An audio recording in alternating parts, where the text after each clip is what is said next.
അയോധ്യയിലെ രാജാവായിരുന്ന ദശരഥന് പട്ടമഹിഷിയായ കൗസല്യയിൽ ജനിച്ച ആദ്യ പുത്രനാണ് രാമൻ.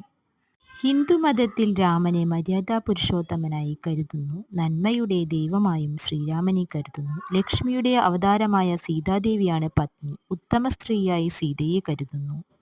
ഭരതൻ, ലക്ഷ്മണൻ, ശത്രുഘ്നൻ എന്നിവരായിരുന്നു രാമന്റെ സഹോദരന്മാർ. ശിവന്റെ അവതാരവും മഹാബലവാനുമായ ഹനുമാൻ ശ്രീരാമന്റെ ഭക്തനും ദാസനുമായി വിശ്വസിക്കപ്പെടുന്നു.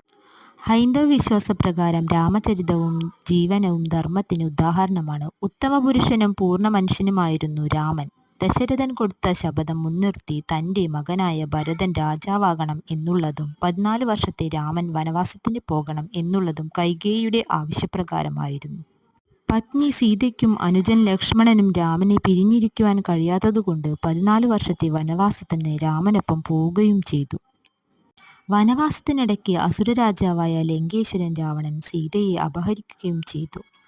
ക്ലേശകരവും ശ്രമകരവുമായ നീണ്ട തിരച്ചിലിനു ശേഷം സീത ലങ്കയിൽ ഉണ്ടെന്ന് ഹനുമാൻ കണ്ടെത്തുകയും ഘോരയുദ്ധത്തിനൊടുവിൽ രാവണനെ നിഗ്രഹിച്ച് സീതയെ വീണ്ടെടുക്കുകയും ചെയ്തു.